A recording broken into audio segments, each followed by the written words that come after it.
quand on dit que la cuisine est un laboratoire, là on est vraiment dans un laboratoire. Là c'est rigoureux, mais rigoureux de chez rigoureux comme on dit. Vous aurez en fait à évaluer 5 critères. Satisfaction générale, et ensuite argumenter cette note de satisfaction par le goût bien entendu, l'aspect, l'odeur et la texture, avec à chaque fois noter le produit de 0 à 10. Bien sûr, tout ça est fait à l'aveugle, personne ne voit la marque, ni ne sait d'où il vient. Effectivement, à aucun moment le consommateur ne connaît la marque et ne voit la marque. Très bien. Bon, on va goûter. Donc aujourd'hui, on va tester 4 produits. On vous demandera également donc, de ne pas communiquer entre vous, de bien vous concentrer sur les produits et d'éteindre vos téléphones portables.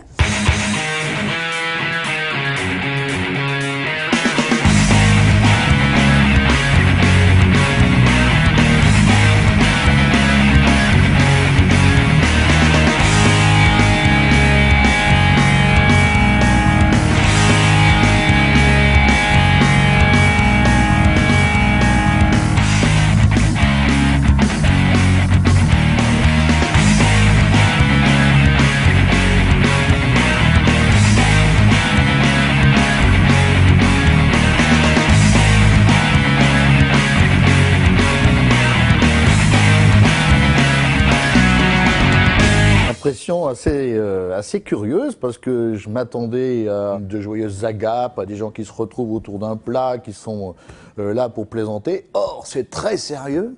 On est derrière son petit, devant son ordinateur, devant son plat, dans son confessionnal, et là il ne s'agit pas de plaisanter. La neutralité, c'est quand même le meilleur gage de sérieux de ce type de dégustation, hein. Il n'est pas question d'être influencé par la marque. On est vraiment placé dans la situation du consommateur qui est là et qui ne sait pas ce qui lui arrive sous le nez, et je pense que c'est le meilleur moyen, la meilleure méthode pour tester un produit. Enfin, en tout cas, c'est comme ça que je le pense, je le conçois, et là j'ai été encore une fois impressionné par le sérieux. C'est une méthode très particulière, c'est une méthode de consommation courante, avec des gens, j'ai vu les gens autour de moi, c'est des gens comme vous et moi, des gens tout à fait simples, tout à fait ordinaires, des gens qui consomment, quoi, et qui consomment au sens populaire du terme. On n'est pas dans l'élite, on n'est pas dans la gastronomie, on n'est pas dans les grands critiques gastronomiques. Donc c'est parfait, à mon sens, c'est comme ça que l'on doit juger un produit. Et puis surtout, je voyais comment se comportaient les gens. Bon, moi je me suis peut-être pris un peu plus au sérieux parce que j'ai pas l'habitude,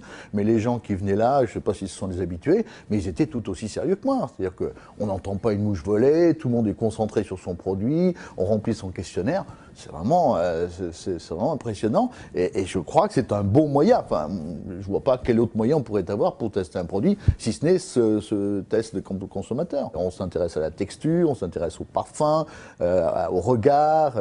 Finalement, on a tous les ingrédients pour juger, hein, ce qu'on appelle les effets kinesthésiques, le toucher, l'odorat, le sensuel, l'œil, le goût, tout y est. Et c'est vraiment, il ne manque rien. Et ces tests en laboratoire, ces tests de consommateurs, qui se pratiquent d'ailleurs à travers la France entière, hein, d'après ce que j'ai compris, c'est intéressant. Ça prouve que ça n'est pas que parisien. Et c'est ce qui m'a plu aussi dans ces panels. J'aime qu'on me guide dans le choix. Et tout ce qui me guide m'intéresse.